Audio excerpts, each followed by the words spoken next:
Welcome to the podcast, Entrepreneurs Share Secrets with Sandra Mossman. And today I have a guest, Janna Willoughby-Lohr from the Papercraft Miracles. Thanks for having me. Thank you for having me here. What do you do? What's your business is? So Papercraft Miracles is an eco-friendly handmade paper art company. We make magical things out of paper that make people happy and help them connect and communicate and celebrate in very special ways. Perfect. What's your education? I actually created my own college major because I wanted to be an artist and I didn't want to be broke. So I integrated entrepreneurial business and creative art together as one course of study and spent my 4 years figuring out how to make money as an artist. Perfect. How did you start your business? Um, I initially started it while I was in college, and because it was part of my major. So I did have a whole business plan and a really old website way back in 2004, a print catalog and some business cards before I even graduated college. And I ended up doing it as a very small side gig for a long time because I had a lot of life things happen to me in the creation of my business, which we can get into later if we have time. And I really just did it as a fun kind of side gig to make art and share it with people when I could, sell it when I could. And then after I got married, I ended up making it an official business in 2013, and then took it full time after my first son was born, and I quit my job to stay home with my kiddos and work on growing my company. And that was 8 years ago. Yeah. So when you went to the art school, who you wanted to be? Like, what was your dream of? Like, who you want to be? When I initially went away to school, I was there on a creative writing scholarship. I have been a poet and a writer my entire life since I was a very little kid. And I did performance poetry and poetry slam and things like that before I went to college.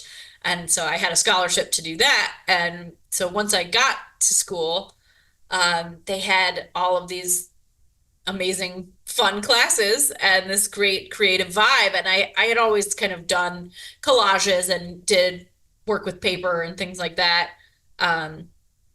Just for fun around my house. My mom was also a paper crafter, and we always had those kind of art supplies around the house. So once I got to school, I was like, oh, well, I want to do more than just be a poet. So that's what I ended up kind of making up my own major from there. But I guess initially I wanted to be like the world famous slam poet. And since then I've done a lot of other things.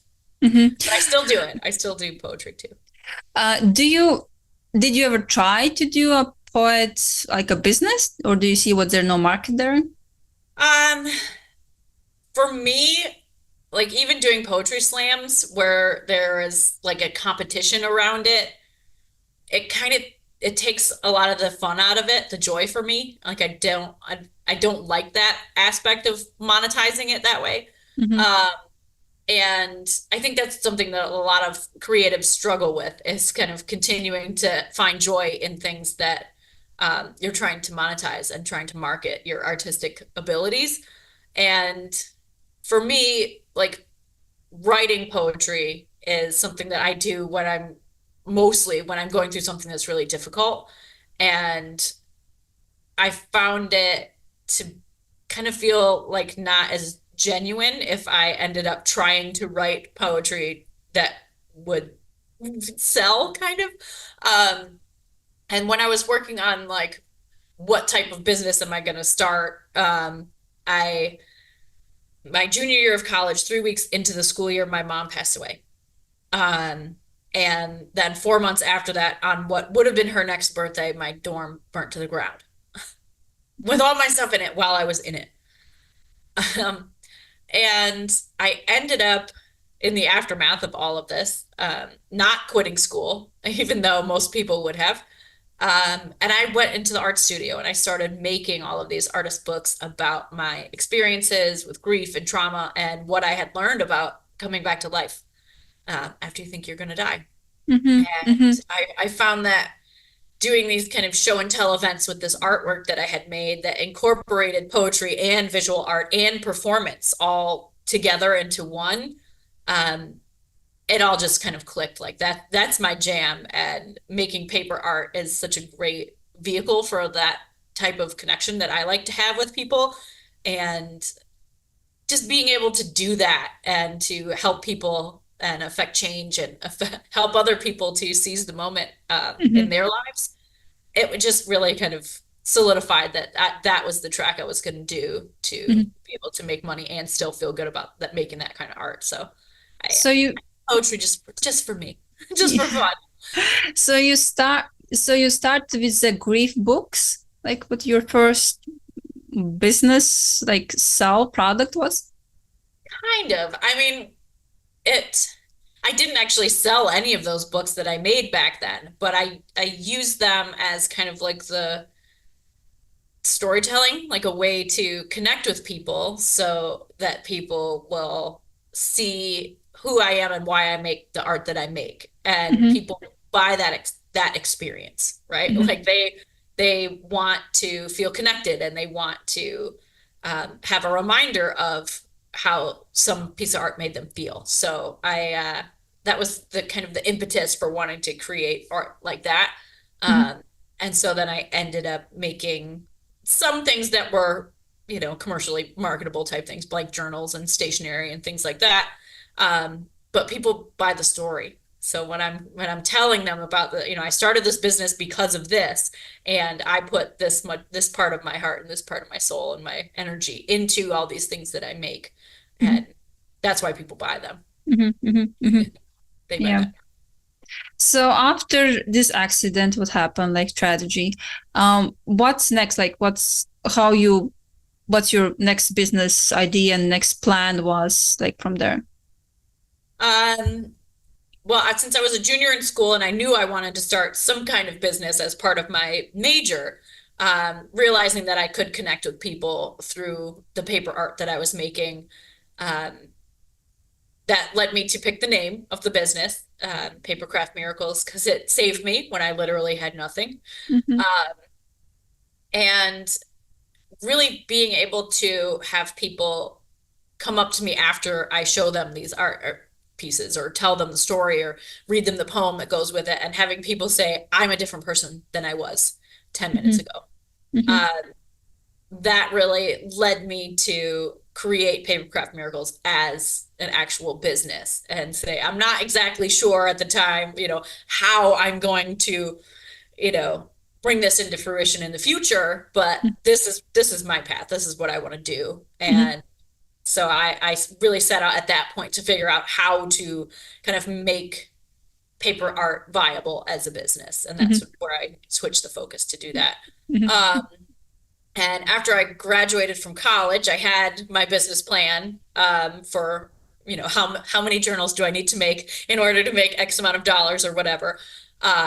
And since my mom had passed away, and she didn't have a will, and my brother and I inherited our house, and it had tons of work it needed, but we didn't actually own it because she didn't have a will. We were just responsible for it. So I had a lot of adulting that I had to do before I could really focus on growing it as a business. So I came back from school and I just got I got a day job because I live in Buffalo, New York, and in 2004 there was not a lot happening here. It's a much different place 20 Mm-hmm. years later than it was then. Mm-hmm. Um, so I worked for somebody else. I ran a gas station. I was the assistant manager at a gas station for 5 years. Mm-hmm. But I did still make art for people, and I was still performing poetry and performing music. And I was out in the community a lot in the evenings and the weekends when I wasn't at work. Mm-hmm. And um, so I got to still grow my network like that, but Yeah. I also got to learn how to run somebody else's business, which Yeah. was, Yeah. that's just, Mm-hmm. the icing on the cake type of experience that you can't get just going to school. I mean, really running Mm-hmm. payroll and managing people and doing inventory and really, Mm-hmm. Mm-hmm. Yeah. learning how not to do it and learning how to do it Mm-hmm. hands-on. It's Mm-hmm. really a skill that I think Yeah. all entrepreneurs should have before they start their own business, is to get a little taste of how to run somebody else's company. So I would say that this first 5 years when you work for somebody else, but you're still doing your business, it was your market research years when you learn what's the market need, really?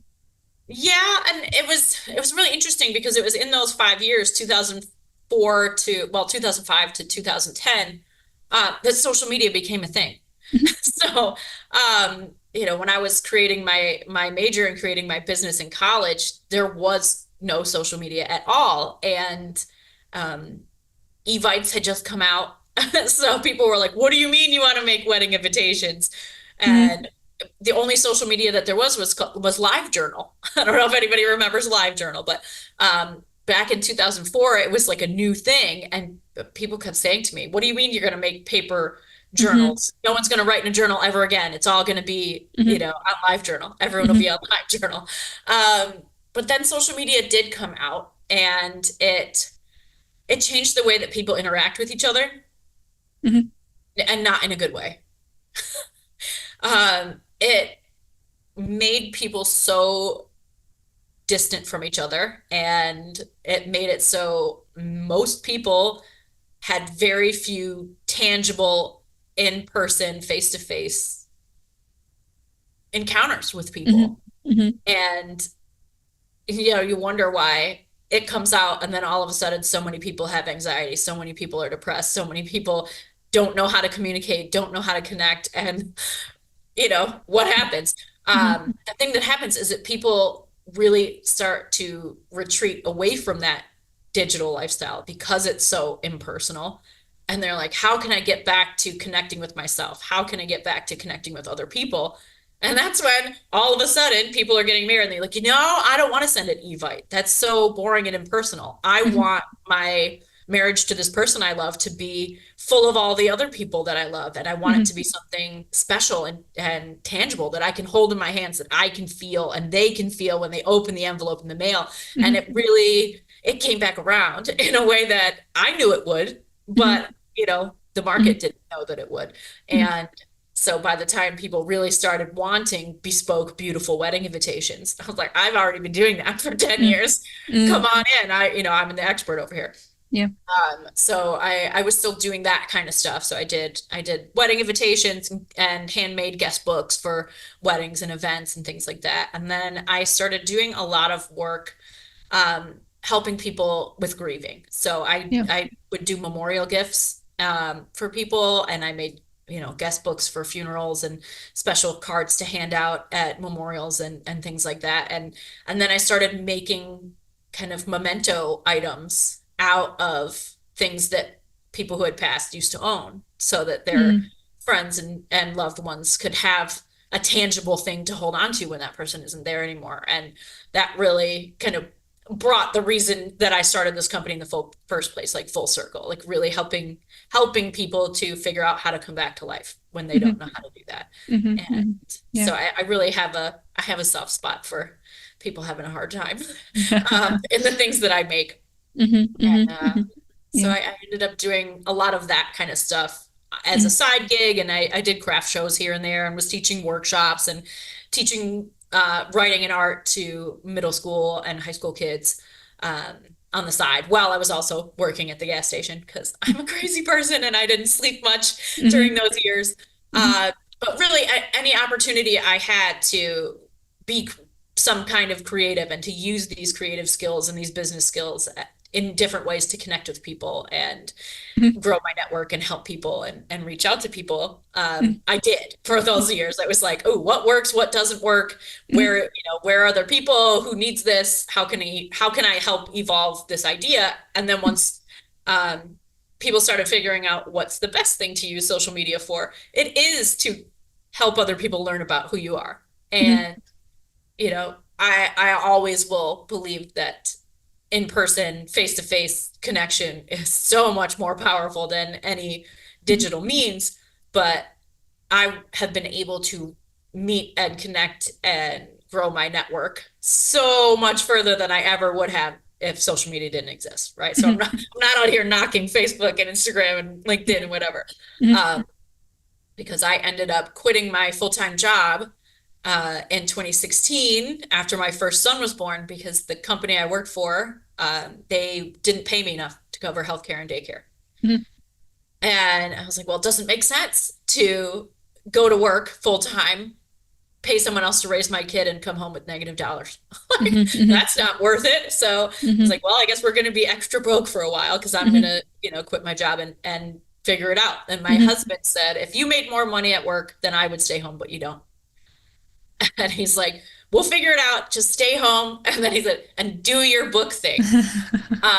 Because mostly at that point I had been just making books Mhm. because I didn't need a lot of big equipment and space Mhm. to do that. Mhm. And so once I quit my job, I remember looking at my business plan from college sitting on my shelf. I've had it on my shelf for 20 years, still have it now. I remember pulling it off the shelf and looking at it and saying, I've been really wanting to do this as my career since I Mhm. was 19 years old. And I hadn't been in a position to be able to really focus on doing that how I wanted to do it. And then I was forced Mhm. to have lots of time on my hands and no money. So, Mhm. right in 2016 was when I really started to take it a lot more seriously as my business, as my career, and Mhm. uh, rebuilt my website so you could actually buy things on it because I'd never had time to do that. Rebranded the company, Mhm. and then really kind of hit the ground running and Mhm. started growing my social media following Mhm. to spread the word about the cool things that we make that you can buy and then hold in your hands and share with the people that Mhm. you love face to face. Mhm. Mhm. How did you find your first customers as an artist?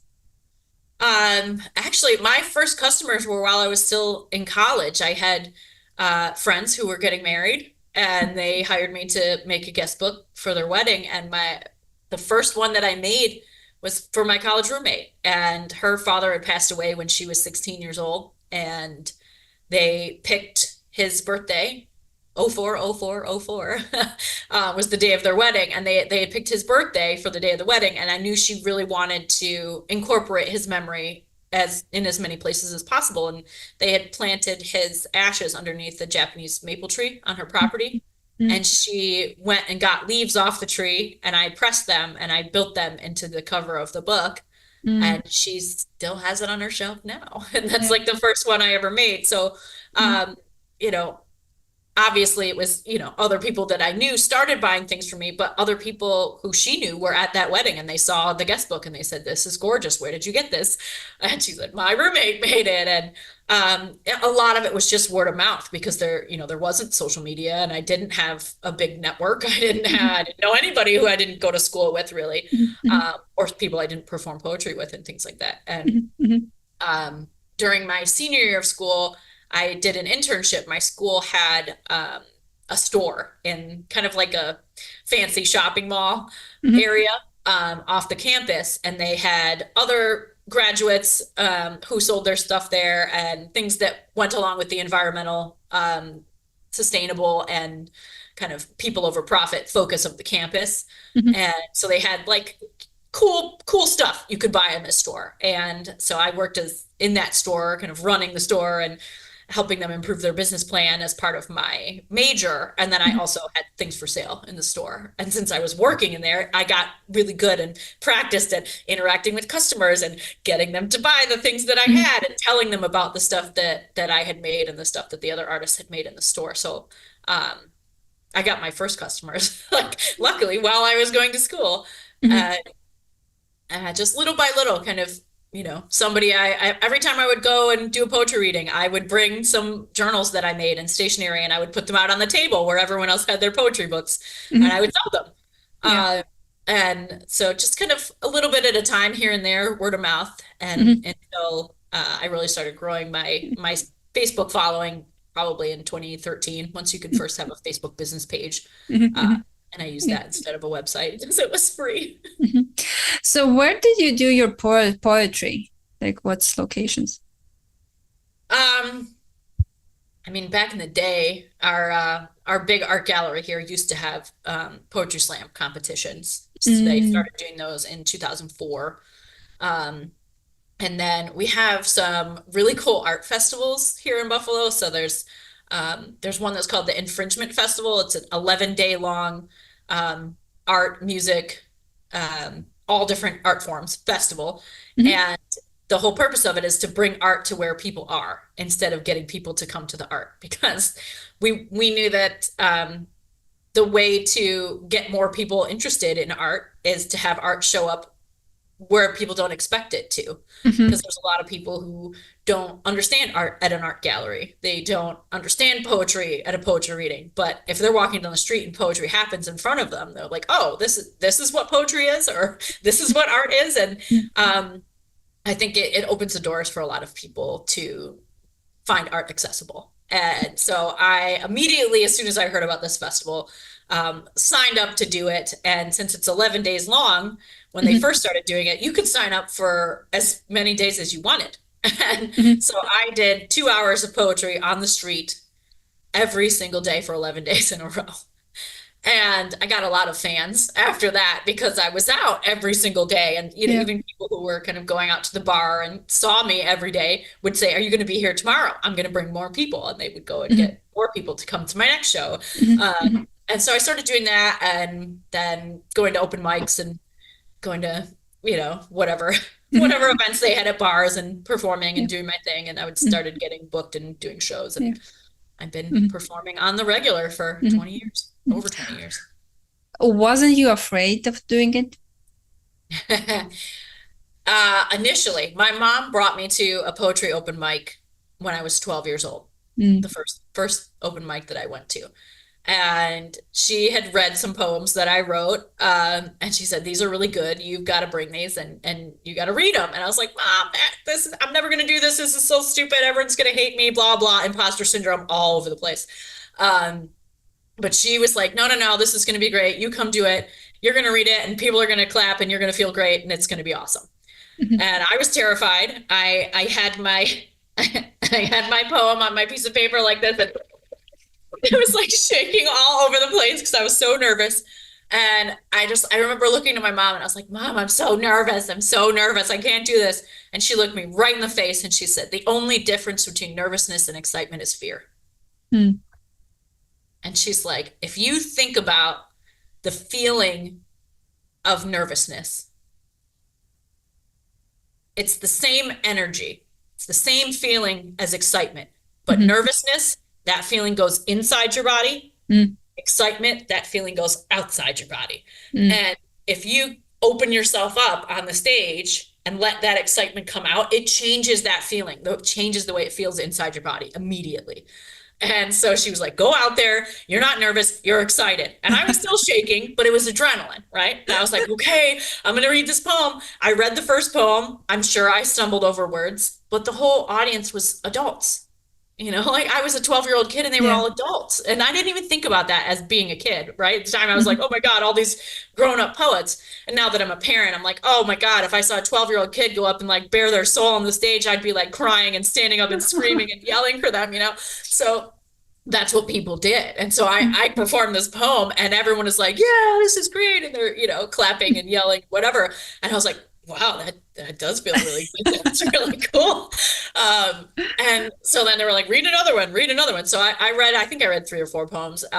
And I got totally hooked on it. And so then my mom was like, oh, well, you like this open mic. Let's go to more open mics. Oh. And so she got me to go to a lot of them. So between doing poetry and then I started like singing over CDs and stuff at the coffee shop when I was probably, I don't know, 14 or 15. Mhm. It's funny story. My husband actually used to run sound Mm. with a friend of his at some of the coffee shops.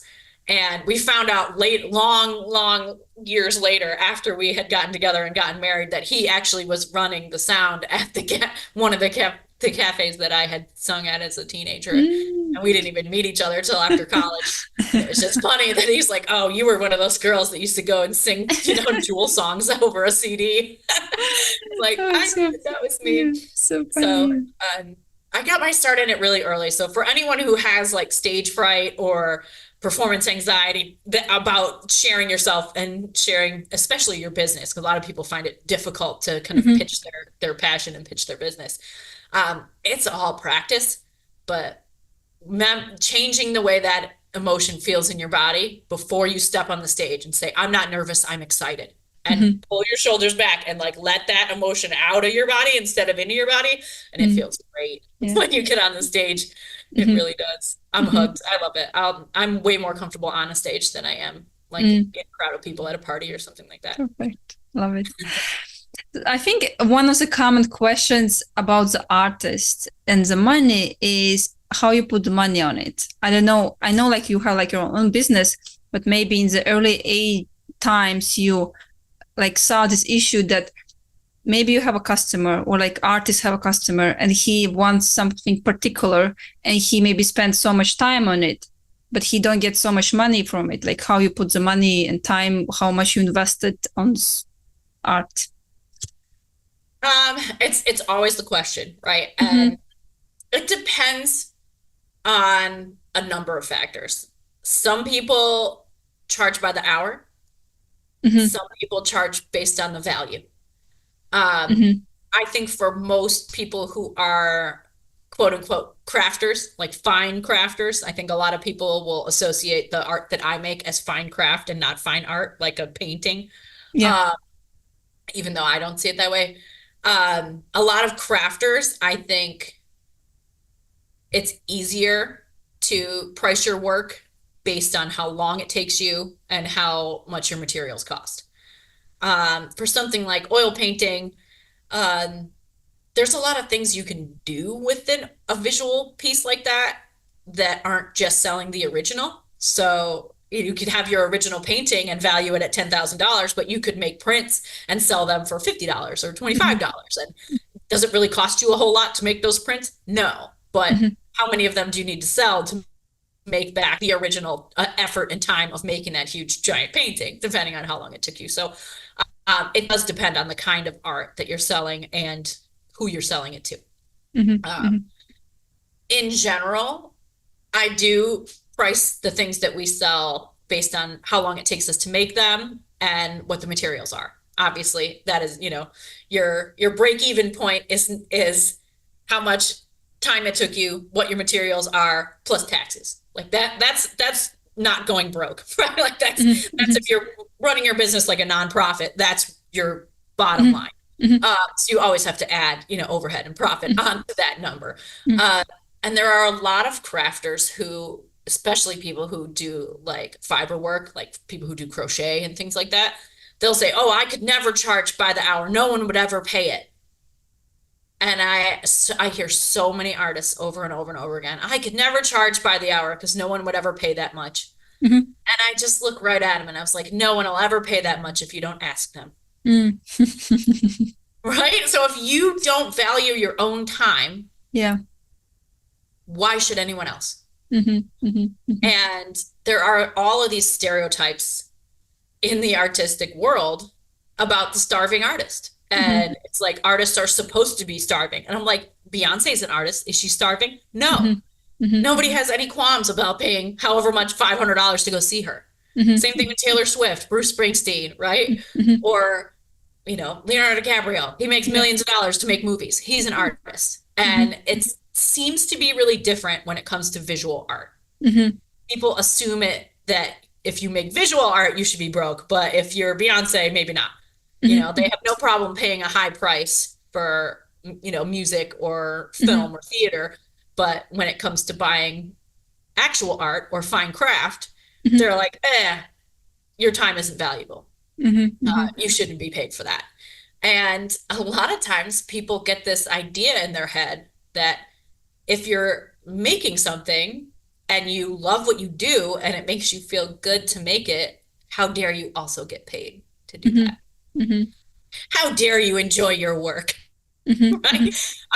And that just makes me really sad because that's like our society has been shifted so hard into work is something that sucks. And, if you enjoy it, you shouldn't also be paid well. And I'm big on breaking that stereotype and to kind of reframe it and remind people how often, especially during COVID, when there weren't a lot of new movies and no concerts and no TV shows coming out, like you need the arts and they're part of your normal everyday lives to appreciate and and connect with yourself and other people through art. You do it all the time, even if you don't realize that that's art. So I think reminding people about that when they're thinking about pricing their visual art, be like, you know, Beyonce used to just be a girl who loved to sing. And if she didn't ask people to pay money to see her, if she didn't expect to be paid to play concerts, she'd still be doing open mics. If she didn't put herself out there and sing in front of people, then she would never be where she is. And there's, like, I think a lot of artists and creatives need to remember that, and be their own biggest fan, because knowing that your time and your expertise and the things that you can do, knowing that those things are really valuable, is the thing you need to know before you can ever start to think about how you're going to price your work. Did you ever had this issue to price your work? Always. Always. Because I make a lot of different things. So our company has a whole retail line of things that are intended to be bought like as a gift. You know, in general, the pricing is somewhere between like $5 and $100 for a lot of the things that we have, like in our e-commerce store and in our boutique. Pre-made things that people will come in, pop in, they want to buy a special gift. It could be something small, could be something bigger, but in general, like, I know the range of what people are likely to spend when they walk in off the street or go into a craft show and they're going to pick something up and take it home, right? It's usually under $100. Most people are not going to like shell out more than $100 on the spot without thinking about that purchase, right? So we have a good line of things that we've designed that are profitable for us to make. It, you know, it doesn't wear out our hands, it doesn't wear out our eyes, it doesn't wear out our bodies to make those things. So we make those available. And then we also do kind of bigger wholesale orders of selling things to other stores. And then we have to make sure that any of the items that we wholesale, that it's still worth it for us to make those in mass quantity at a cheaper price. So, you know, we take that into account when we're pricing those things. And then sometimes people hire me to make, you know, capital A, hang it on the wall kind of art. And that's those things are different. So I wouldn't necessarily charge by the hour to make something like that, because if it's a one-of-a-kind piece that has never been made before, sometimes, like right now I'm working, a friend of mine hired me to make a collage piece to hang on the wall out of all of her grandfather's sheet music from when he used to be a trumpet player. And so how do I price that? You know, she gives me a budget of what she wants to work with, and I work it within that budget as long as it's, you know, reasonable for me. And then sometimes I make things that I want to make, capital A art, to put in an art show or submit for some kind of art contest or something like that. And pricing wise, I price it whatever I would feel good about selling it to somebody else for. And if it's something that I know has a deeper meaning for the world and that somebody would buy it and they're going to put it in a place, and that the message that I made to go with it is like hung on the wall with it, and I know that it's going to be in a place where it's going to affect a lot of people, I might take less money for that, because I know that that's my goal, is to affect positive change in the world. So if it's something that's going to further that goal, I might take less money for it. Or if it's something that I made because I love it, and I made it because I want to keep it, and I don't really want someone else to buy it, I price it very high. And if somebody else really wanted to have it, they could have it. But it needs to be worth the amount of effort and time that it took me to do it, and for me to give it away, and to like never see it again or whatever. I see. Or for me to make another one for myself. So I understand what you have, I think 4 type of customers. When you work for your store, you make kind of journals, or you like some like journals, or like some different like paper cards. We make cards. greeting cards and plantable seed bombs. They're kind of like cards you put in the ground. We do those, and we have stationery sets, and in general the things you would see at like a stationery store and like a little gift boutique kind of thing. Then you work with a one-on-one with a customer. If you order some kind of custom-made work with you, then you have something what you really enjoy to do, and you sell it, your custom-made, just one of kind piece. Yes, understand. And you work with like big companies to create some like large orders. Yeah. What I Yeah, understand. and we do a lot of the larger orders are definitely B2C, working with big brands and bigger companies and doing insert cards and product packaging or big orders of flowers and decor for larger events and things like that. Hmm. They're Hmm. usually still like one-off type things where it's Yeah. something that they can't buy somewhere else, Hmm. but they're typically larger orders, and we Hmm. we mainly do that kind of stuff. Hmm. That's the Hmm. bulk of our money. What gives you most revenue? Like so your store or like this corporates or Corporate 101 orders. Yeah, corporate? corporate orders and custom orders in general. Yeah. Things for events Mhm. and corporate orders. Yeah. So for the corporate orders, they design and you just print on your paper?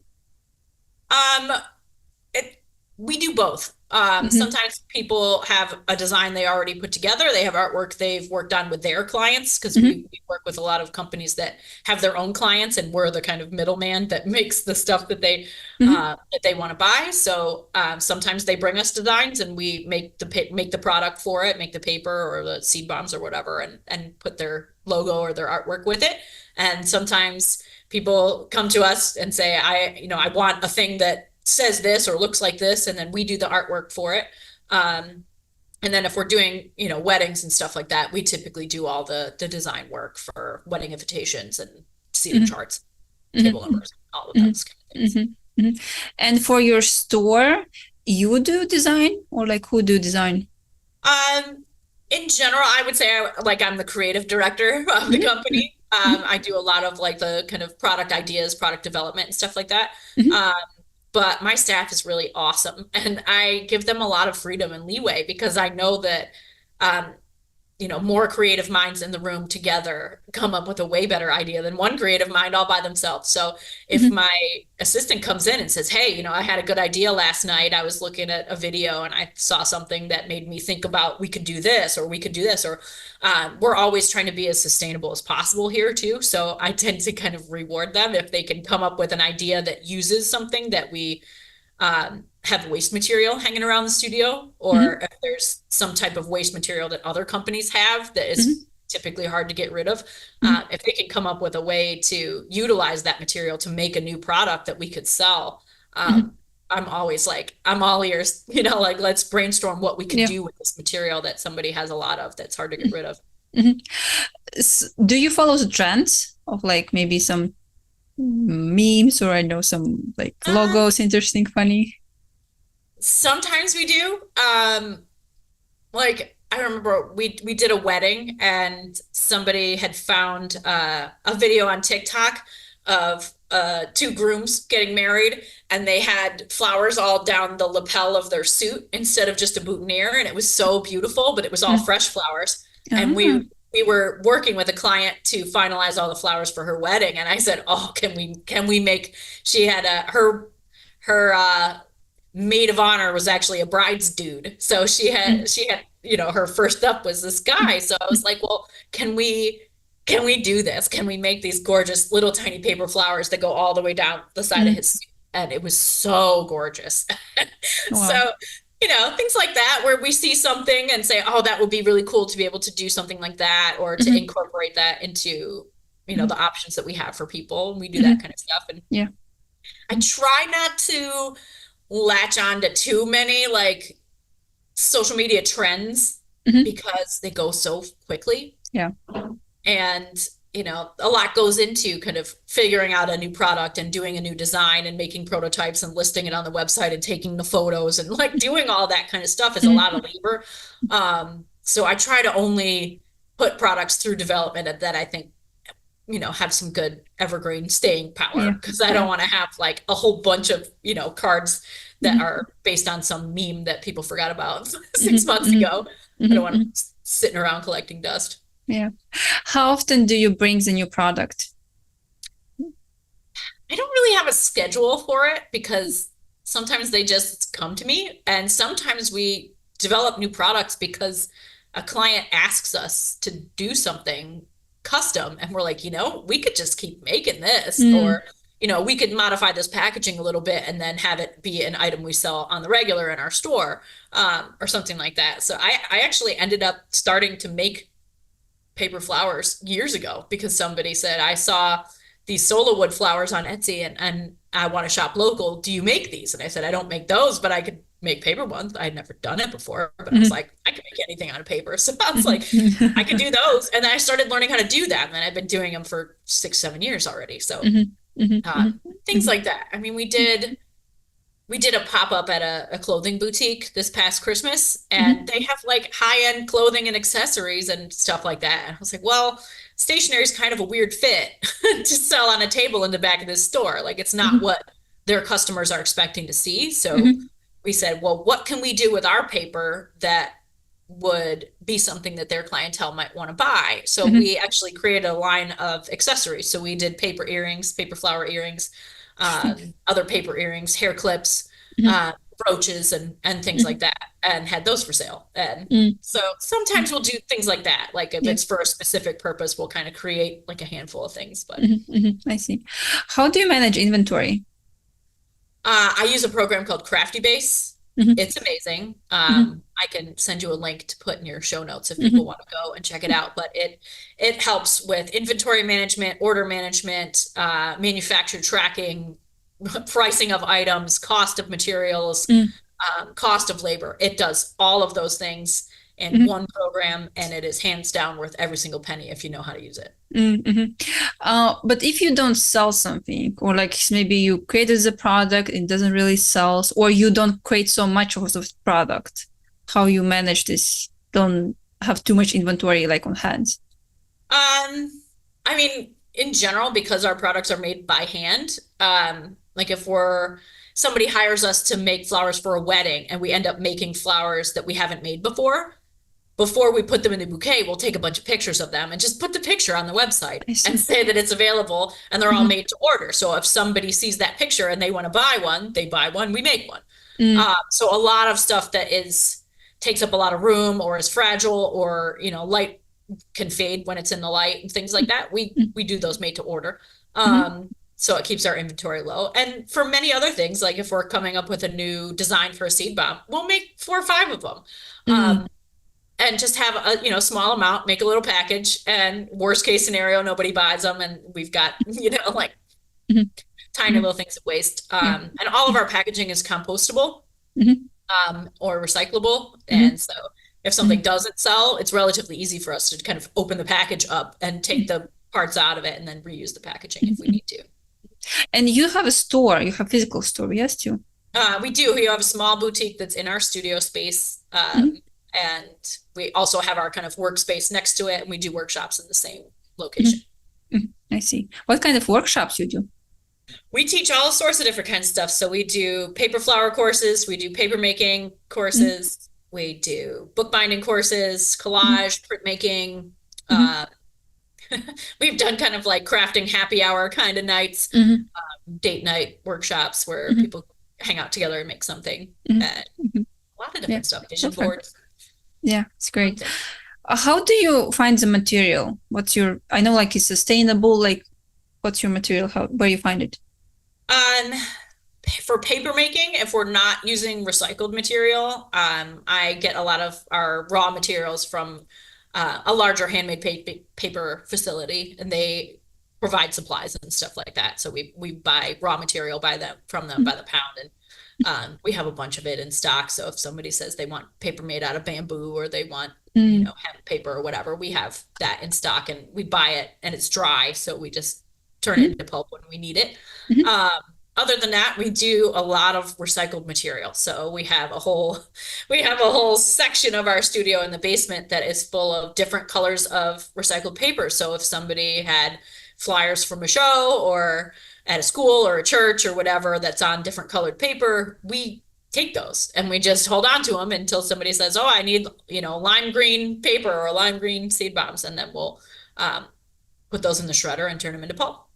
And sometimes when we have large corporate orders, we use like recycled paper, but it's well, you know, when you get a basket in a raffle and it has that like crinkly paper in it, we use a lot of that for raw materials if people need it to all be the same color, same consistency, that kind of thing. And we need a large quantity of it. So we'll get that because it's already recycled and it's made out of post-consumer recycled material anyway. And it helps us to kind of keep things standardized if somebody wants a lot of something. I see. Who you have in your team right now? I have two people who are with me all the time. They're amazing. I have Lori, who is my, she keeps my ducks in a row. She does a lot of our admin stuff and layout, and she is the master of the printer and gets the printer to do what we want it to do. Because for anyone who's ever tried to print anything on a printer, there are always things that go wrong and it never does what you want it to do, but she's the printer whisperer. She also makes a lot of seed bombs, and sometimes when we're really busy, it's kind of all hands on deck and everybody does everything, but that's general, that's kind of her wheelhouse. And then I have Sydney, who is my main flower maker, and main bookbinder. And she's been doing a lot of new designs for flowers, and she does some graphic design and develops new carts and handles listing most of the stuff on our website and does all the product photography. And then we have some contractors who come and go and teach workshops and things like that. And sometimes we do really ginormous orders, and we have huge teams full of people who come and do temporary stuff. And you never know who those people are or how long they're going to stay. But do you have a marketing like person, or like who is doing your marketing? Oh, that's me. Okay. I do that kind of stuff. I know that nobody sells the love of my business like I do. Like my energy and my passion for it. I know it's infectious, and people love it. People really get excited when they're in contact with somebody who really loves what they do that much. And I love connecting with people and sharing with people and hearing what other people are doing and figuring out solutions to problems they might have and helping them figure out a way to connect with other people. So some people have said, how come, why don't you, farm out your social media and have someone else do it? And I'm like, I like it. I like making fun videos and behind the scenes stuff of what we're doing and telling people the stories of this magical thing that we made for our beautiful clients and how we help them to celebrate or connect with someone or things like that. So I think that part of it for me is fun. That's like the piece for me that makes it kind of all worth it, is being able to share it with other people. If you can talk about the finances, can you tell your gross revenue in the year, like how your sales? It has been like it's up and down because sometimes we get huge contracts and sometimes we don't. And in general, I've been working to get more corporate clients because they tend to be repeat business. It's kind of steadier business. We've had years where we're in the six figures, and then we've had years where we're not. But for me, being able to keep my team employed and being able to take time to spend with my three little kids whenever I want to, it's just like I saw this post today that said, if you are an entrepreneur and you are able to take time to go on a vacation and your business still runs when you're not there, then you're a successful entrepreneur. And I'm there. Yeah. I'm there. I took a maternity leave with my daughter for 3 months, and all I did was check emails and run payroll. And they did everything else. They filled all the orders and communicate with the clients. And what kind of advice you will give to the artists who want to start their business? Maybe like 3 advice. Yeah. Number one thing, learn how to be your own biggest fan. You need to get that foundation in place before you do anything, because if you're hesitant, if you're not sure that your artwork and your time and your skills and your expertise is valuable, why should anybody else feel that way? And if you're asking someone to pay for your art and you don't think it's worth that much, they're not going to think it's worth that much. If you feel weird about asking someone to pay $100 for a painting, you got to get right in your head and in your heart and your soul with what you are putting out into the world. Why are you putting that out into the world? What does it do for you? What does it do for other people? So that's my number one thing, is like, learn how to be your own biggest fan. approach random people in the grocery store and tell them about your art. Go to networking events and tell people about your art. If you're afraid to make a video on Instagram, get over it. Make the video on Instagram. Like, I hate to be like, just get over it. But really, what's the worst thing that's going to happen? You make a video, nobody sees it. Who cares? If it's bad and nobody sees it, who cares? If it's great and nobody sees it, who cares? You made it. You put it out there. You never know who's going to see that video. You never know. Yeah. Because some of my biggest clients are people who said, somebody on my Facebook shared this with me. And the person who shared it is not someone that I know. I put it out there. Somebody shared it. Somebody else shared it. Somebody else shared it. And then somebody saw it. And that person bought from me. And not because I was trying to sell them. I was just doing a video of like, look at this cool thing I made. It doesn't even have a price on it. And they're like, this is cool. What can you do? And they end up on my website. Right. So you've got to put yourself out there. Number one, you know, shout it from the rooftops. I'm awesome. And you need to know about it. And here's why. The other thing I would say is to really nail your elevator pitch. You know, be able to talk about, you know, I am, we are, we do, we want in 30 seconds.